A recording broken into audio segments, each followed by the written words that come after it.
which has to do with wildlife conservation.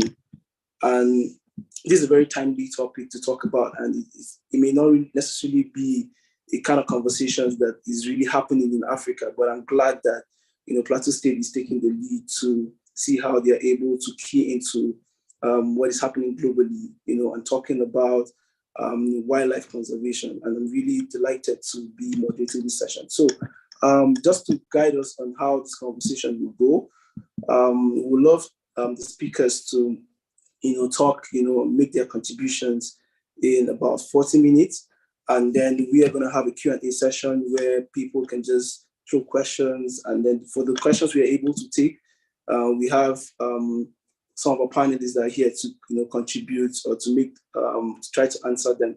So as I'm talking to the listener or the viewers right now, so if you have any question in the process of this conversation, just take note, and we'll give you a time where you're able to shoot your questions, and then we get to, see how we're able to answer appropriately. So, why is wildlife so important? And this is because as humans, it's important that we are able to connect with nature, and nature in itself has a lot of benefits to our human existence, and from ecology, genetics, social, economics, educational, cultural, and lots more. There's a lot of value that the wildlife has to our human existence, and so we feel it's necessary to be able to lead this conversation. And this conversation is focused on recovering key species for wildlife, conservation. And this is a global theme for the World Wildlife Day 2022. To start this conversation, I would like to Mr. Alexander, I don't know if you're here, to give us an overview of why is wildlife so important? Why is green tourism reserves necessary to nature or to the ecosystem that we find ourselves in? So why is it so important? And before I give you the floor to speak, Mr. Alexander is a trustee with the Wayfair Project, and so he will be speaking on the relevance of wildlife and green reserve. So the floor is yours, sir. Hello. Yes, sir. Can you hear me? Can you see me? Yes, I can see you. I can hear you. Sorry, the light is very bad where I am, but I'm moving to a place where it will be a bit properly lit. All right. Thank you very much for inviting me. Thank you very much for coming up with the whole idea of discussing this on an international platform. We sometimes make the mistake of localizing these discussions, and that greatly inhibits the possibilities that we could have when we open it up to a wider audience, because the potential for ideas, the potential for experience is so much out there, but it's always wiser to reach out and find out other people's experiences, what they're doing, problems they've encountered, and how they've surmounted them. It will save you a lot of time, it will save you a lot of energy and a lot of money. Having said that, the importance of our ecosystems, our environments, and the general wildlife around us being in its most natural state cannot be overemphasized. It's so important. We need to keep our ecosystems as natural as they are. There's so much we benefit from them. The abuse of the ecosystem, deforestation, indiscriminate destruction of wildlife, bush burning, so many what I would call vices are going on and destroying what we've inherited from Mother Nature. And Mother Nature, I intentionally use the phrase Mother Nature because Mother Nature is a nurturer. Nature nurtures us. And in order to get the best out of the nurturing that nature can provide, it's very important that we try to keep nature as best we can in its total natural state, which is what we've mostly been abusing. In this part of the country, I'll use our locality for a clear example. In Plateau States, we have issues of urbanization. We have issues of felling of trees for construction. We have issues of felling of trees for fuel. And all this make it seem like it's almost impossible to live without degrading the environment. But we know that we have so many options, and we have great examples of things that have been done to sustain, to rejuvenate, and to conserve the environment. So we need to take advantage of these kind of situations to retain the environment in its natural state as much as possible.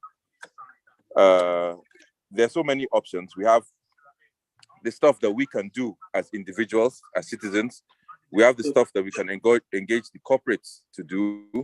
And we have the stuff that's the legal side of things, of the preservation, getting legislation in order to create heritage sites and demarcate natural landmarks such that it's illegal to even enter there and debase them and deface them. So a combination of all these different efforts will help us to preserve Mother Nature in the way that Mother Nature can nurture us and also preserve us as human beings. Out of all the mammals, the human being is the most destructive. We are supposed to be the most intelligent, but we're the ones that destroy our environment the most. And at the same time, we complain the most about how the environment is being destroyed, but we're guilty of doing it. The animals we call wild actually take care of their ecosystems, but we destroy. And we need to change our mindsets towards this. We need to take care of everything natural around us and realize that the stuff around us is ours to take care of and not ours to destroy. I don't know if I've overreached my time. Yeah, yes, you have. You have. Very, very good start. Thank you, Mr. Sander, for your contributions. I would like Mrs. Nana Yakubu to, talk a little about the importance, of tourism education and, just general why it's necessary for people to be educated about the need for wildlife.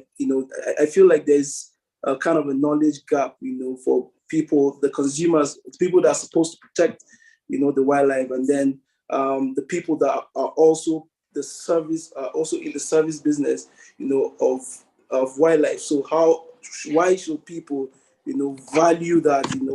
What kinds of, information gap can be bridged, to enlighten people on the need for conserving and protecting wildlife.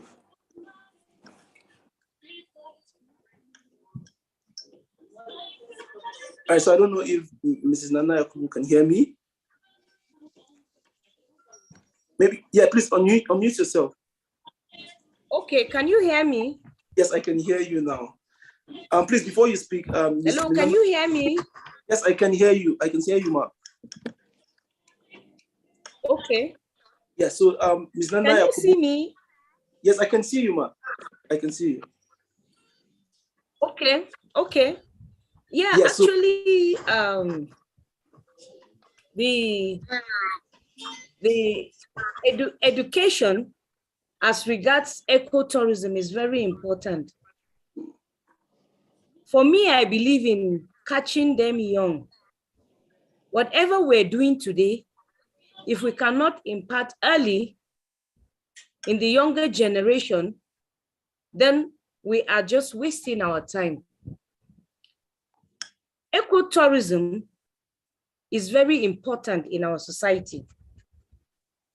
And it has to do with protection and preservation of wildlife, flora, and fauna. And most of the wildlife, flora, and fauna we have today are going extinct due to what? Bush burning, industrial pollution, all these things are affecting what we have. And if we're able to start educating the younger generation early on the importance of flora and fauna, and that without wildlife, flora and fauna, there will not be a balance in the human system, the better for us. So that as they grow up, they have already known that there's a need for them to protect wild animals. There's a need for them to protect and even plant where they cut trees. There's a saying that if you plant if you cut down one tree, you should plant 5. In some countries, 6, 7, 8, 9, 10. So I think we better start imbibing in the younger generation early. Start educating them early that we need to protect our environment. And some of this, how we can reach some of this younger generation is from schools. We can start from the primary schools to secondary, up to the higher institution, but it's always good to start from the primary school so that they will understand. They'll get it much earlier in life and they'll learn to protect. I remember when we were much younger, we were taught agric science or something. And you discover that everybody will be taught to plant. You go to school with at least a seed of something, you plant and you watch it grow over the years. You even want to be watering your seed. And the moment you start seeing it coming up, you'll be excited about it. So when we teach the younger generation early to protect, to preserve what we have, I think we'll have a balanced earth. And of course, what we are suffering today will be less. Okay, thank you very much, Ma, for your contribution. Ms. Nanda, you have more questions? Are you hearing me? Yes, we're hearing you perfectly. Can you hear me? Yes, I can hear you perfectly, Ma. Yes. Okay, so thank you for your valuable contribution on this topic, on the need for education, in preserving and conserving wildlife. I would like Mr. Joe Ramadan to talk a little about the need, for policies, that will, aid the preservation and protection of wildlife and endangered species. So we believe that there are necessary, policies that can be made to help in the protection of these endangered species. And yes, so Mr. Joe Ramadan, I would like you to speak on that. And also you can also add to the need, and how can wildlife be considered as a diversification option for the economy. So you can just talk about that, both of them.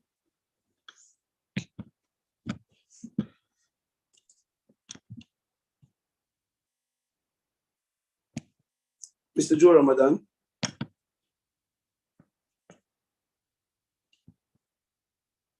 Okay. I think we've lost Mr. Joe Ramadan. All right, I'll move forward, and then when he's back, he can talk about that. So, Mrs. Salome Audu, I don't know if you're here and you can hear me.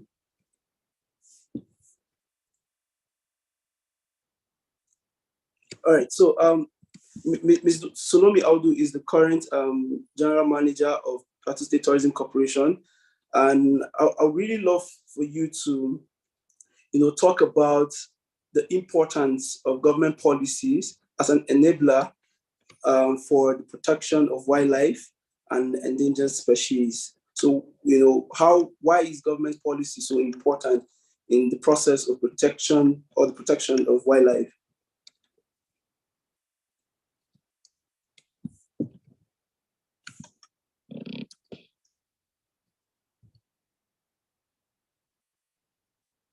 Can you hear me, ma'am?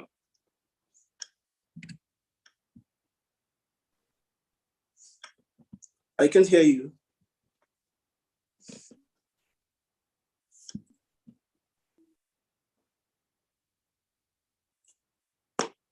Okay, I think we're having some technical issues here with some of our speakers. I'd like to move forward to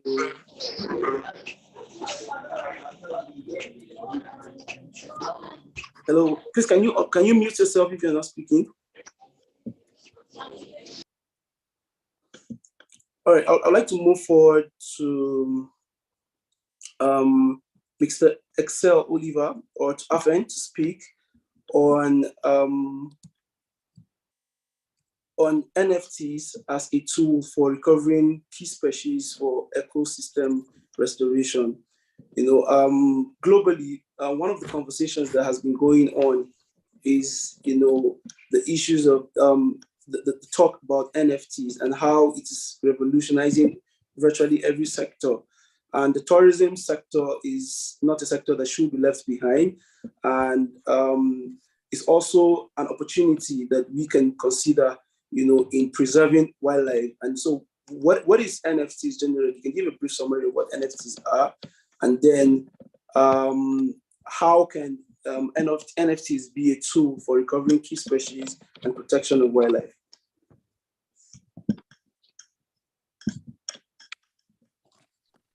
Hi, everyone. Can you hear me? Yes, I can hear you, sir. All right. I'm really sorry for the technical difficulties some people are facing.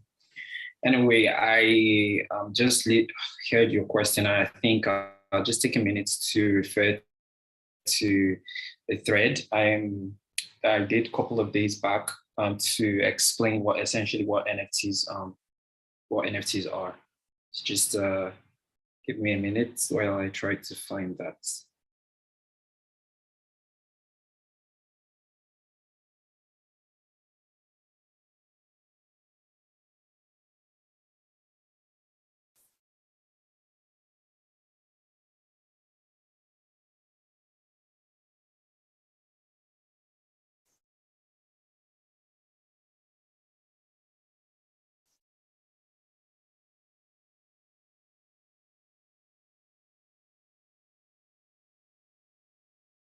Sorry, just a second. I'm still with you guys. I'm just trying to get a much more simplified version so that better explain it in a way that everybody will be able to understand. Okay, all right, yeah. So basically, I explained NFTs in this particular thread, and I'm just going to read right through it. So NFTs are basically slightly different from normal tokens, and some similarities we have between NFTs and normal tokens is that they're both built on the blockchain. They both can be bought, and they are also digital assets. And the differences are in the way they are exchanged, the framework used to build them, and their market structure. Generally, a very lovely definition of what NFTs are that that resonates with me particularly is that they are essentially digital assets that represent real world items. This could be anything from art, music, in-game items, and they're usually bought and sold on what called a marketplace. And basically, what NFTs mean in the full meaning, right? For NFTs, NFT is an acronym, right? For what we call or refer to as non-fungible tokens. And the reason why they are non-fungible, right, is because they are not divisible, right? And easily interchangeable. So I hope that kind of like explains what NFTs are. Also, in coming back to your question on NFTs, come again with your question, please. Sorry, I think you're muted. All right. So I said, how can NFTs be a tool for recovering species or ecosystem restoration? Okay. Basically, when you talk about ecosystem restoration, you must be talking about conservation efforts. And mostly conservation efforts are targeted at conserving the habitats so that these wildlife and animals can thrive. And so every effort at conservation should and must be directed at conserving the habitats. Yeah. So there's for me, I personally believe there's no better way to ensure that we can conserve the habitat than to actually reduce human interactions with it. Over time, we have discovered that direct human interaction, such as hunting activities, even activities that might seem not harmful, right, directly affect the ecosystem and kind of like change these habitats and make them uninhabitable or inhabitable. So I personally, I feel like from research, in order to be able to have a conducive habitats, we have to make sure that we reduce direct human contact with these habitats or increase professional contact with them. Okay. And so one of the ways that we can do this is basically through direct efforts, innovation around this, which will see that there will be, a reduction of human activities with, human activities in the habitats of these wildlife animals. Okay, thank you, sir, for your contribution. I would like to go further, but I believe.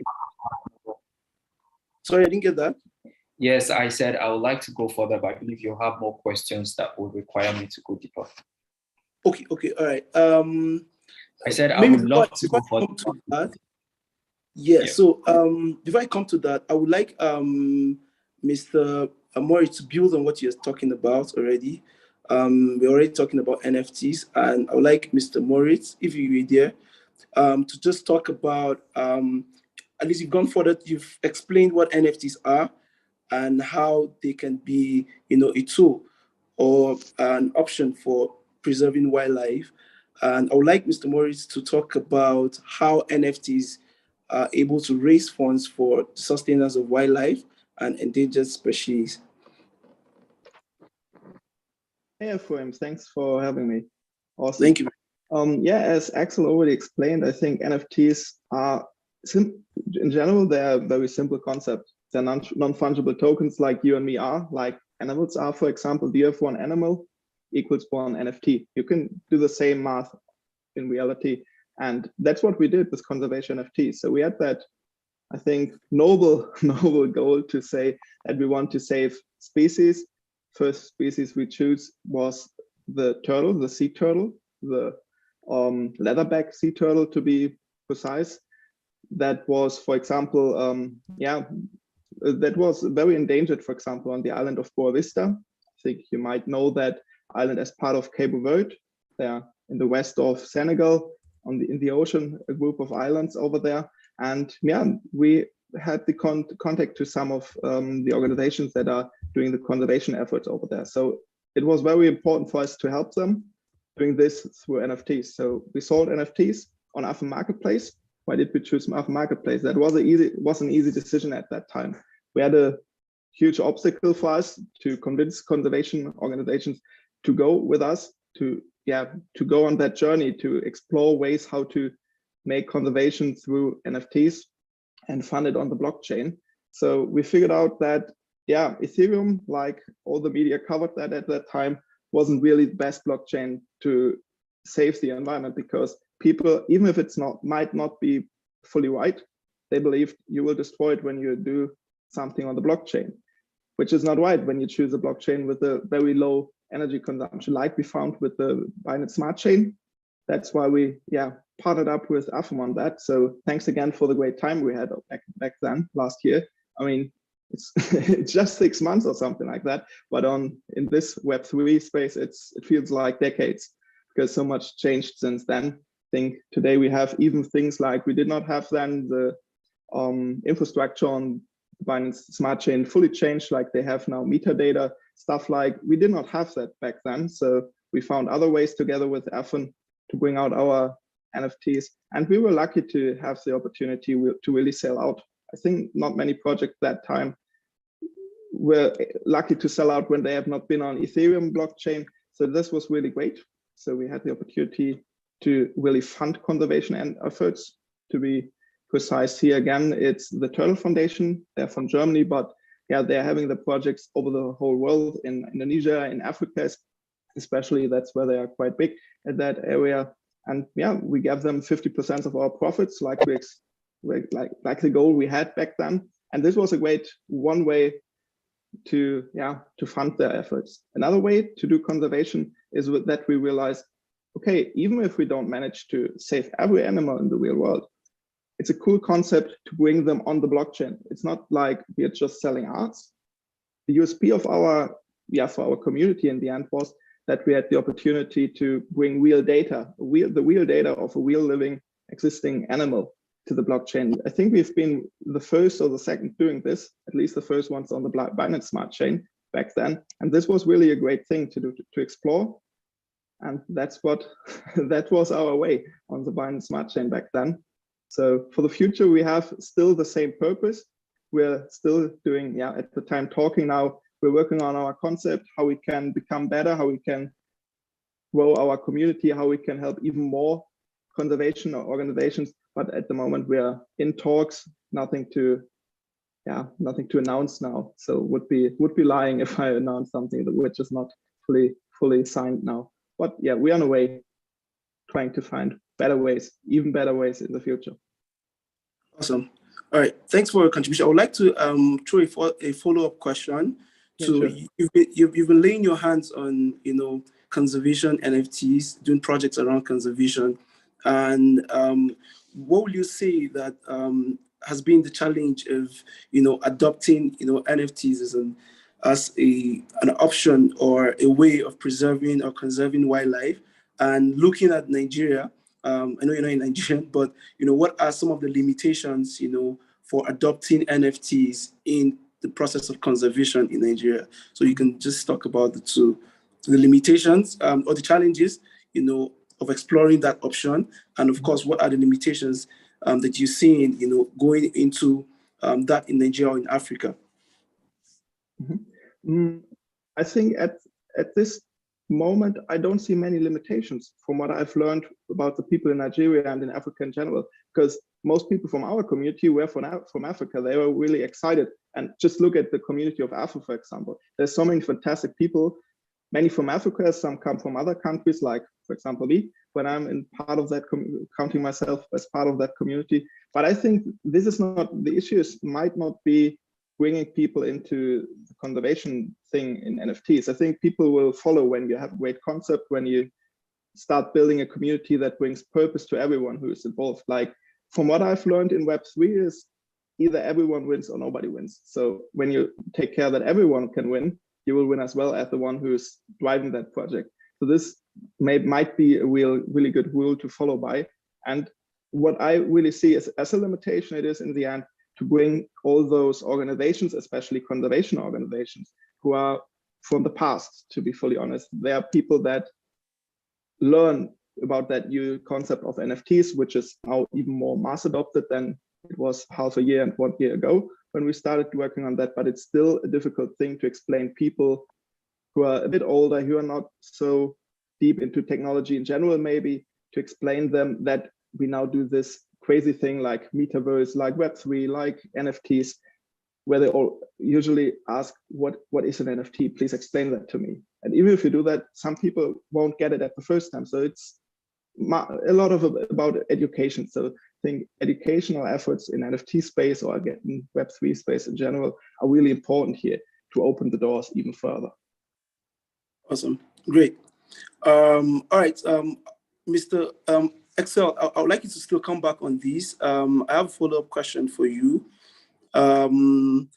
I'd like you to just talk about some of the opportunities that are in the blockchain that are there for the tourism sector in Nigeria and Africa, and what directions will you recommend for Nigeria to take in exploring sustainable tourism and wildlife in general in Nigeria and Africa.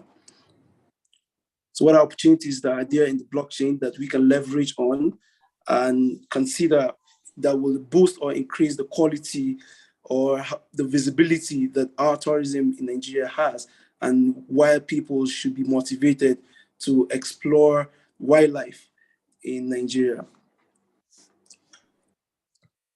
All right, thank you. Confirming if you can hear me, can you? Yes, I can hear you. All right, so essentially today I was working on something on blockchain and NFTs basically, and leveraging on the blockchain means leveraging on the features of the blockchain. And essentially, some of these features are the immutability of the blockchain, meaning that whatever is stored on the blockchain cannot be altered and it's quite tamper-proof. Decentralization, which kind of like allows everyone to access it from all over the world, and also security, majorly, talking about encryption and it being a distributed ledger, meaning that you can track info that has been stored over time, right? Basically on it. So that being said, specifically to tourism, some of the opportunities, like I earlier talked about, if you were going to direct conservation efforts, it has to be reducing direct human activities with in terms of tourist activities, hunting, poaching, just basic tourist visits that have proven to be harmful, or have negative effects over time more than positive effects. And one better way that we look at solving this, especially talking about Afen's project and Afen's recent collaboration with the Plus Smart Tourism, is basically to create, what we call virtual tourism, or should I say, in the word that we have been running with, smart tourism. And essentially what this means is that we are creating a new reality, a new economy for tourism in Africa in order to reduce, direct human activities with, as it relates to tourism, or as it relates to, wildlife visits or visits of tourist attraction.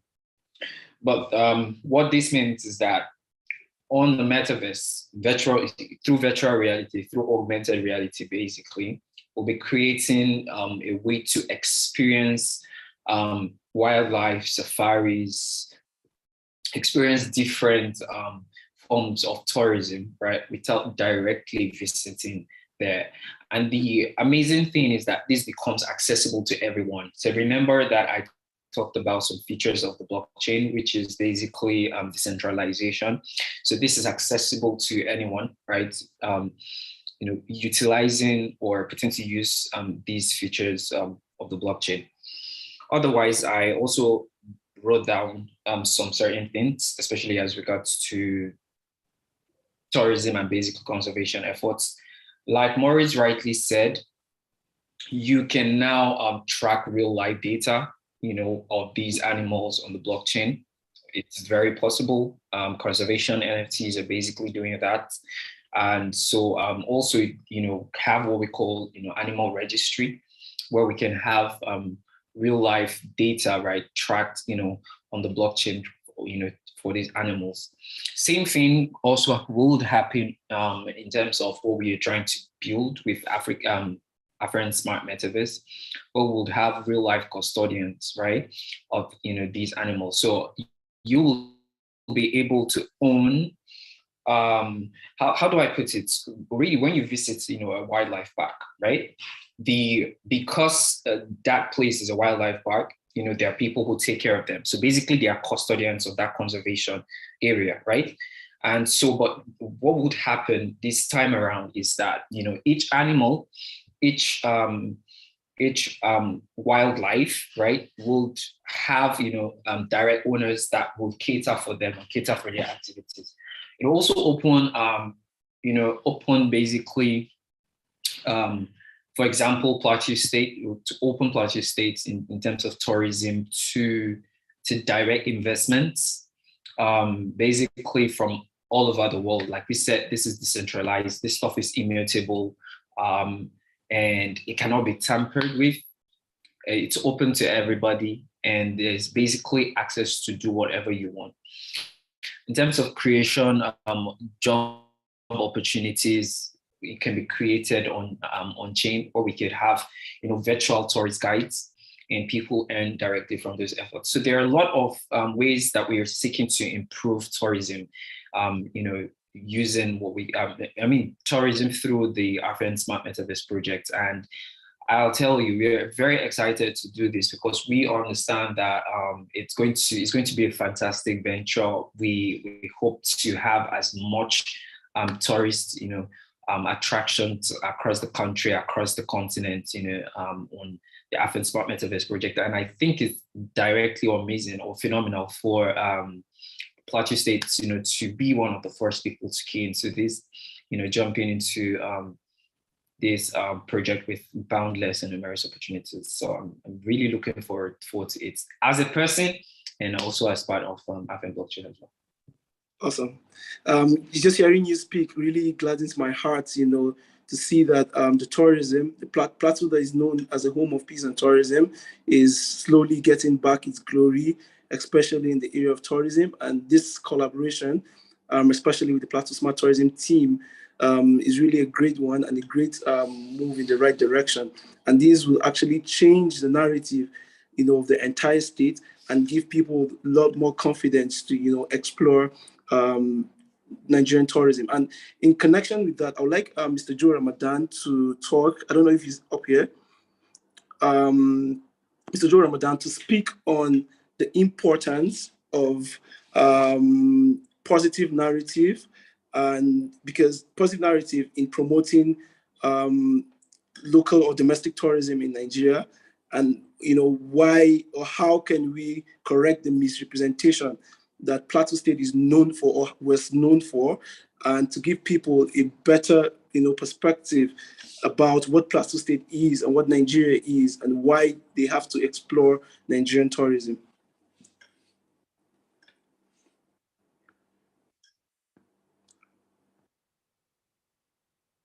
So, Mr. Joe Ramadan, if you're there, please, I would like to unmute yourself and speak.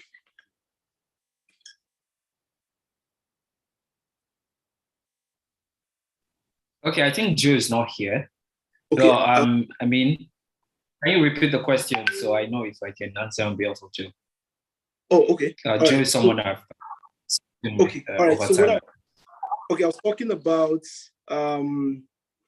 the issues of narrative, and as much as we're doing this, we know that this is decentralizing everything.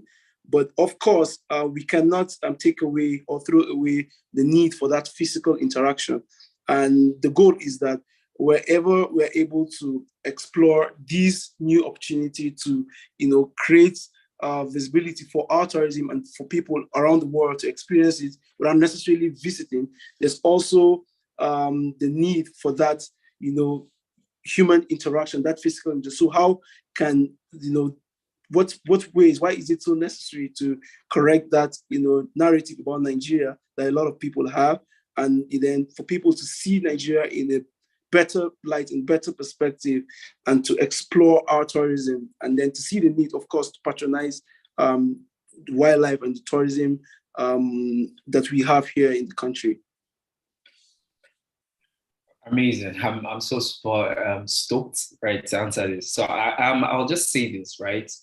Have you ever been on and kind of worn an Oculus glasses, right? Yes. Yes.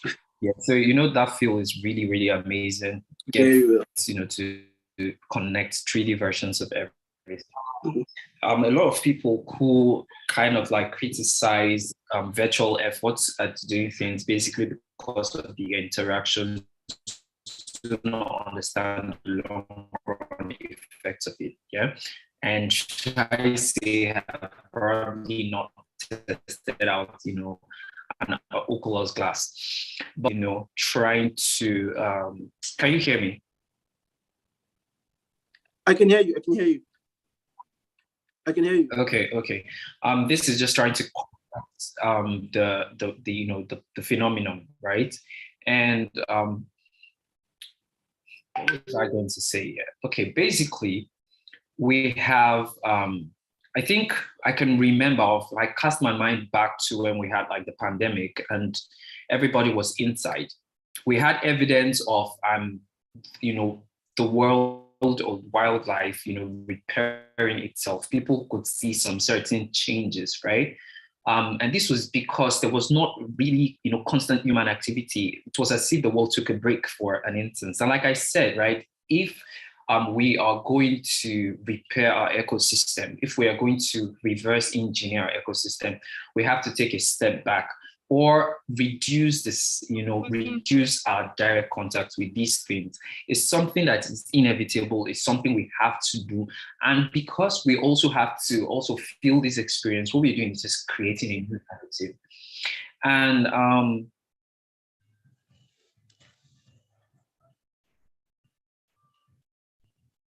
Hi, Frizo.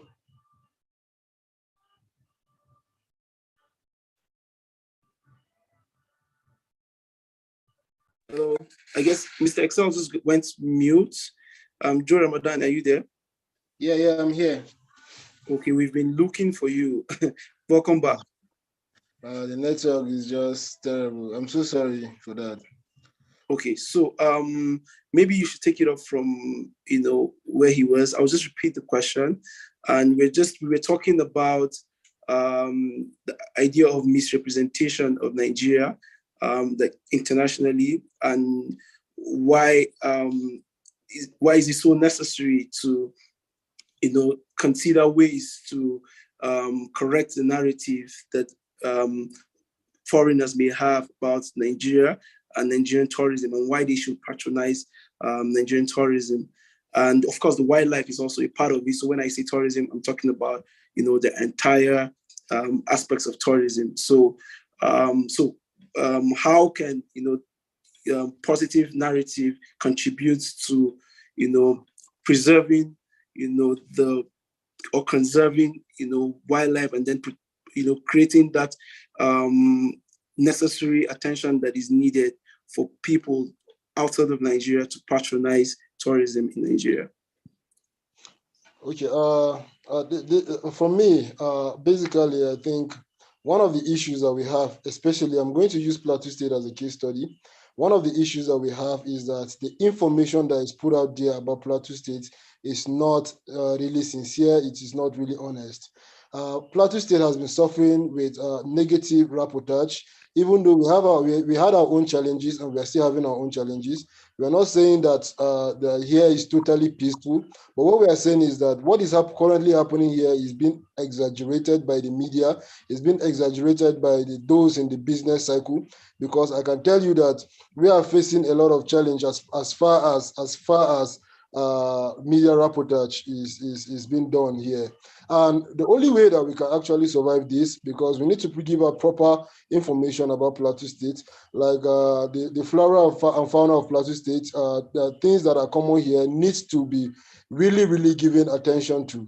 And we can only do that through decentralized means, which the blockchain is giving, which we are trying to see how we can leverage on that, which technology is bringing. Basically, I would say which Web3, which is the fourth industrial revolution that we need to also key into, is offering. It's giving leverage so that people can actually put out content that are realistic, content that are factual, content that are going to speak about a true essence of what is happening, than just hearsay and also bad reportage.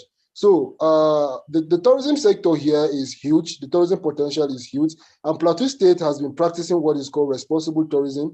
What we have here is responsible tourism because which part of the wildlife conservation or recovery of key species is also a responsible tourism project, because we seriously believe in greening our environment. We seriously believe in making sure that the wildlife animals or the species are being kept and also conserved, you understand, for the development of humans and also development of our ecosystem. But the kind of images and the kind of messages that are put out there is making people to feel as if nothing is really happening here.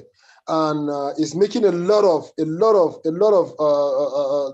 is bringing back a lot of challenges in our tourism sector, and that is the reason why Plateau State is known as home of peace and tourism. But because of the images, because of the kind of bad images, we are still where we are. So it is good that the only way that we can actually achieve this is to leverage on technology, which is basically why we are having this conversation here, because we have the wildlife park, which is the first man-made park in Nigeria, if I'm not going to say in West Africa, as I'm aware. I'm not really sure, but I know in Nigeria is the first man-made park. And it is a wonderful space that the Plateau State government is doing whatever it can to see that it projects, promotes, you understand, and also preserve such wonderful heritage so that people can actually come here, see what we have, see the beauty of how the wildlife park is designed, see this pine forest, a lot of beautiful stuff that we have right here.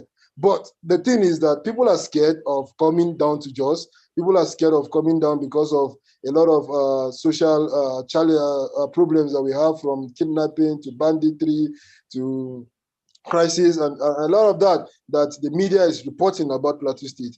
But if we bring out and we put out a proper information about Plateau State, believe me, we have a lot to achieve in tourism. Tourism is what we are known for. Tourism is what we do, from education tourism. A lot of people pass through University of Jos. You find out that go to anywhere in the country, you hear people saying that their uncle or their brother or them themselves, they pass through University of Jos. You come, we have National Film Institute here in Jos. You understand? The first color television in West Africa is here.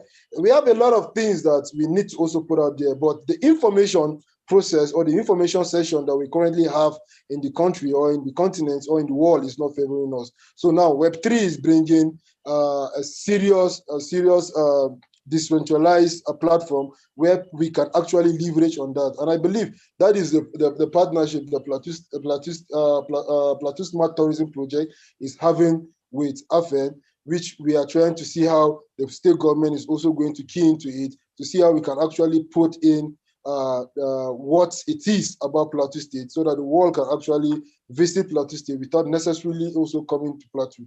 So for me, I feel we are on the right course, and we are trying as much as possible to see that this has been achieved. So we need to also key into the decentralized information section, which Web3 is providing. And by doing that, I believe that we are going to attract the possible investment and also the possible attraction that Plateau needs. Okay. All right. Thank you, Mr. Joe Ramadan, for your contributions. I'll take a few comments here before I open the floor for people to ask questions.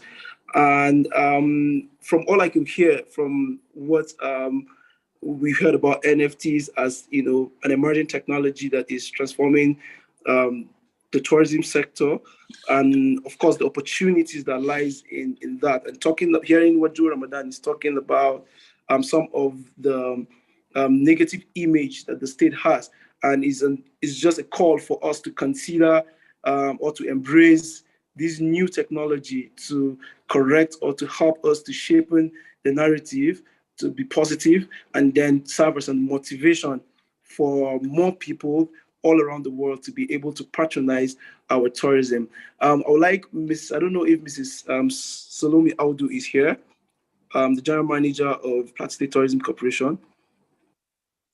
I would just like her to just talk a bit about how open, you know, the state government is in embracing these new technology, and seeing how that can be or serve as an enabler for advancing tourism in the state, and of course being a pioneer who is leading, you know, this move in Nigeria and I don't know if she's there to talk a bit about this. Okay. Hello, can you hear me? Yes, I can hear you, ma. Yes. Well, good evening. Sorry, I was not hearing you from the beginning. Oh, sorry about that. But it was after a while that I started hearing. I don't know what happened. Okay, sorry. Probably network. Yes. I just caught the discussion in the middle, but I think I can say something about what the stand of the government is. The Okay. government is very willing and very open to go into any kind of partnership, provided it's beneficial to the both parties. Awesome. And so we what the government requires is a proper MOU, sorry, that will be very transparent, and we want to know how beneficial it is to both parties. Okay. So I think government is very open and very willing and ready Awesome. to go into partnership with any serious investor. What we want is somebody who is very knowledgeable about the type of investment he wants to do with us, somebody who has the readiness, I mean, in terms of financial backing, Okay. and somebody who will also agree to a very reasonable, let me say, like time bound, start to finish, something very reasonable. Like you cannot say, okay, let's go into this thing for 30, 40 years. Do you understand? Okay, a reasonable time frame. Yes, that's what I mean. So this, I think, is a criteria that the government will want to follow. We've had issues with investors that most times we end up into the hands of we go into litigation, and we won't want to repeat that again, because it becomes like a total waste of time, resources, and everything. Okay. Yeah. Awesome. Thank you for your contribution. I think from what I could hear is that Plateau State is really open to accepting relevant partnerships and collaborations, and that is beneficial to the state and of course to the parties that are coming in, and this is a great opportunity for the private sector, investors, to see how they are able to work with government in advancing this cause. I would like to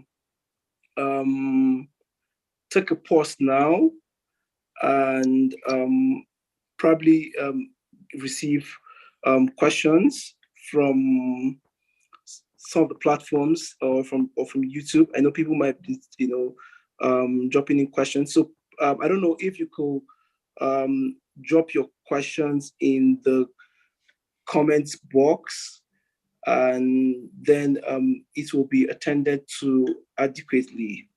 I don't know if that will work. Right. So, but before I'm able to get some of the questions across, I would like Mr. Moritz to talk a bit about what you see as the future of NFTs and how it's really going to revolutionize the tourism sector and of course wildlife in general. What do you see? What can you say that is the future of NFTs? Oh, that's a deep question. I think we could have a full discussion about that, and maybe we should one day. From what I see, the trend is going to, for sure, big companies are trying to get on the train now. That's what you see. Those typical Web 2.0 companies are trying to, catch the train before it's too late to jump on. But from what I see, we will see many projects that will focus on utility and on community building. So those are the two main pillars I think you need to have them to be successful in the future. it's not anymore that pump and dump projects will be so successful. There have been so many negative effects seen by people now when those rug pulls have happened. I think every day there are over 10 or 12, 20 projects launching. You can be lucky when one of them is really more or less successful, and the floor price, talking about NFTs now here, is rising. So yeah, it will be important to really do fundamental sustainable work. That's what you have to do. And I think the same will be for tourism. Yeah, with all this situation we had in the world, I think the role of the metaverse can play a really good role here. But in the end, it's, yeah, let's build that. If you're having a great concept there, build it, show it to the people, deliver utility, deliver a great community experience. And I think this can be a really good thing. And especially an alternative for people who are not able to travel because of COVID, or I don't know, there will be several reasons happening in our lives why we won't be able to travel, or people who will never be able to travel for several reasons. Maybe it's because it costs too much to see the whole world. They don't have the time, they don't have the money. So yeah, I believe the metaverse can play a great role in that, to bring people to places they will never be elsewhere. So yeah, sounds great. I'm really excited to learn more how this will develop. True. And of course, this is something that I believe is going to go, bigger than what we can even imagine or what we can even see right now. Yeah.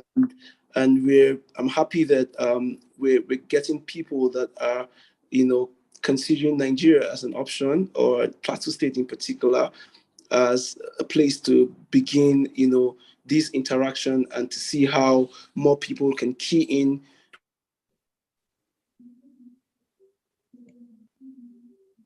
to the direction or the path that we take. Our previous speakers that have spoken, hearing everything, and what's, final words would you love to say in regards to this conversation? I would like to begin with Mr. Isaac Sander.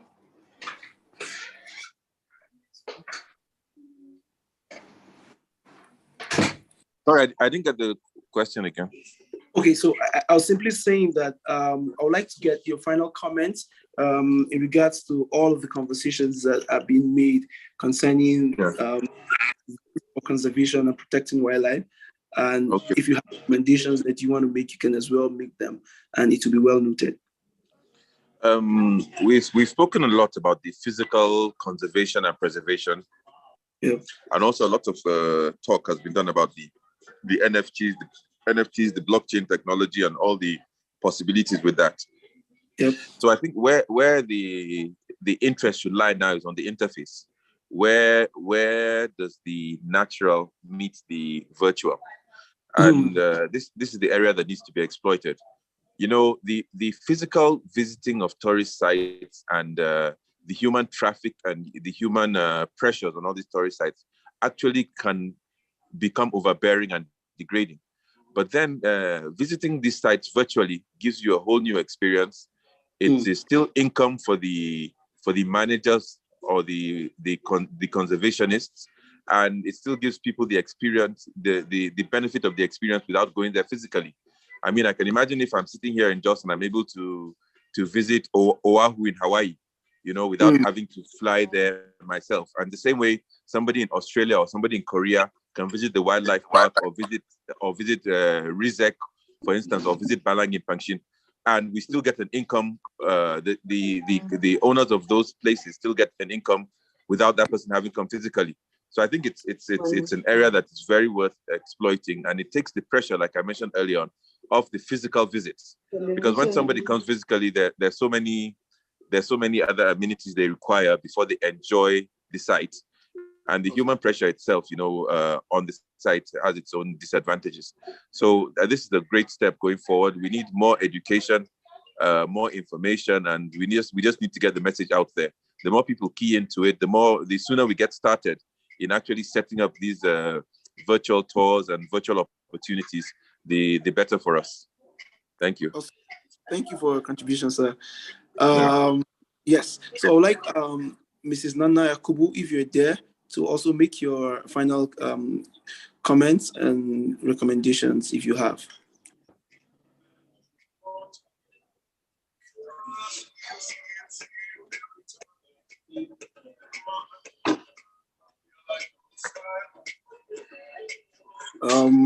I think Miss Nana Yakubu is not here.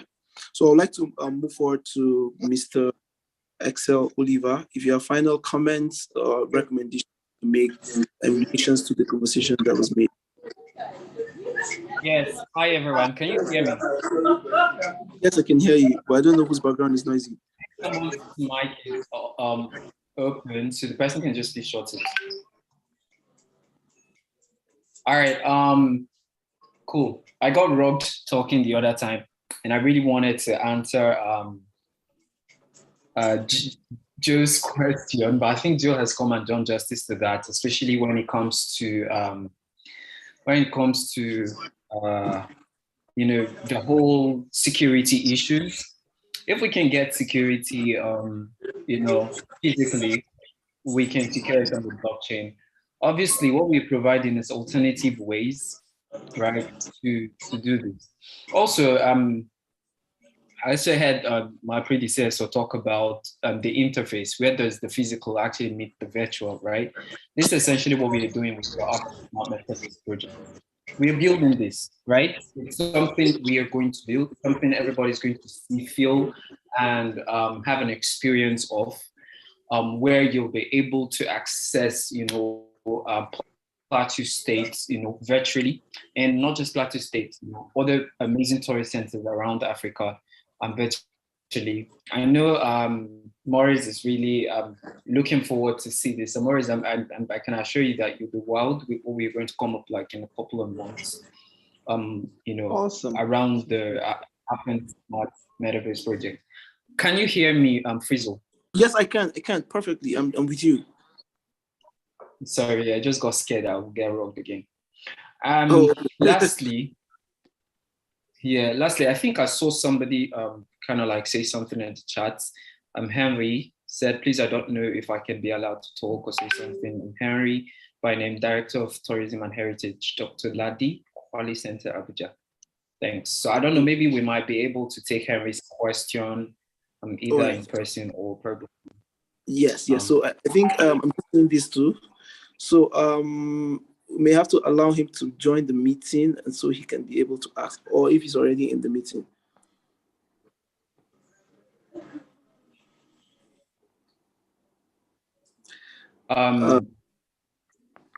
Is Dr. Henry in the meeting? Dr. Henry, if you can hear us, probably you can indicate what's your status right now. It's probably me need to unmute. I can say Henry. I don't know if he's the one. Yeah.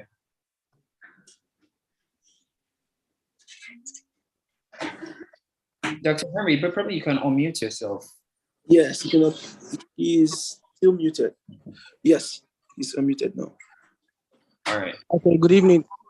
Yes, good evening. Good evening, everybody. Yes, good evening. I can hear you. Yeah, so sorry I joined the meeting a bit late because I had difficulties in joining the meeting earlier. Though I tried chatting up with Mrs. Nana. She was the one that shared the link with me. So I tried to get in touch or join the platform, but it's a bit difficult. It's not until this late hour I was able to rectify the issue, probably join. Yeah, like I said, I'm by name Abiamo Herenduka, the Director of Tourism and Heritage with the Dr. Ladi Kwali Center here in Abuja, Kwali to be precise. We all know the famous Nigerian potter, the lady in the 20 Naira bill. Yeah, it's a center here in Kwali. So it's like a group of youth who come together to see how we could revamp the place and put it into proper use. Though it hasn't been really easy for us, because talking about the insecurity or security challenges is really a thing we ought to take note of, because the center itself has been abandoned and the area council, the local government heads, they are not doing something reasonable regards the place. What they do is that they used it to even stock some foodstuff during the palliative period, and of which at the verge of the EndSARS, so some people get into the center and they were able to do away with so many things. They broke the place, they vandalized, and they made away with so many things. So currently the center is at, can I say, somehow, but due to the youth that we are, we've seen the importance and the future of what the center could bring in for the community itself, which is part of the community social impact we're trying to drive here in Kwali, though it's a bit challenging, though it's not easy for us, but we believe with the teamwork all put together, we've been able to reach to a particular height. Yeah, trying to even do the cleanings and trying to see how we get people engage the centers, trying to put them into use for other people to see and probably come to visit and to revamp it for what it is known for. Because the Nigerian tourism have it that, okay, the center is for tourism, but there's nothing as such going on there. So it's just something that we should just look towards and structure out ways that we could be able to revamp. Yeah, talking about the interface we've earlier suggested, like the metaverse and other stuff, which are playing a major role in trying to see a way of giving us that experience, a wonderful experience, using the smart tourism aspect of it to better tourism, trying to see how, okay, even though you're not traveling or going as far as even Plateau or Jos, or leaving the country to see things with the aid of the metaverse, you'll be able to launch in and probably have those nice and wonderful experience. Actually, security has been the major challenge here for us, but regardless, we're still doing all our best to make sure that we put the center into that which is known for its pottery works, for its art and craft. And seriously, I want to say, okay, to invite you over also one of these days. If you have your time, you should come and see the center and see what it looks like. Yeah, thank you very much for the opportunity to speak here. Yeah, Thank once you. again, I'm Henry Abiamu by name. Thank you. Thank you, Mr. Henry, for speaking and making your contributions and highlighting the need for other significant destinations to also be given attention to, and we know how valuable that is. And I believe that this project that is beginning is going to motivate many others to consider other aspects of tourism in Nigeria and see how right collaborations and partnerships can as well be made. So you can keep up with the AFN blockchain platform and as well as the Plateau Smart Tourism platform on social media so that you can as well follow up with what is happening and see how further collaborations can as well be made in revamping or shining lights on that destination. All right, I want to read a comment that was made on YouTube by Mr. Wilson Olaya. He said, thanks for the expose on NFTs and ecotourism. Why I do not think that our sites are overrun by human activities. The reverse is likely, in my opinion. I believe there's a huge potential in this. And he went further to say more sites to visit without burden of security risk, transportation troubles, with bad roads.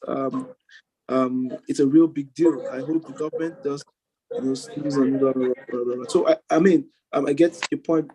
He's also commending the alternatives that NFTs is providing for advancing ecotourism, and as well as looking at some of the little challenges that we may have during physical or ecotourism. And he is, I believe, applauding this move, to digitize tourism and for more people to be able to patronize it across borders.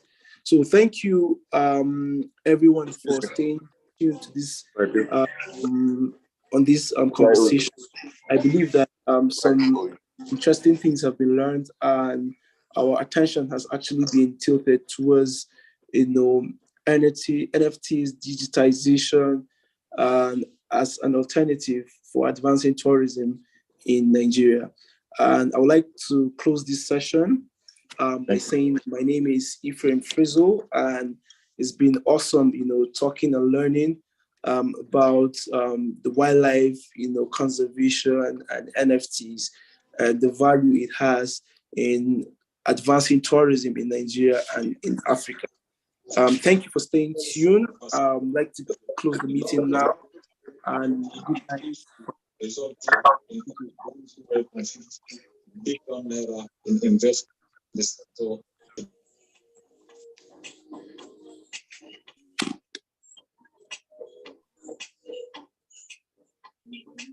country, but the ministry is already having talks with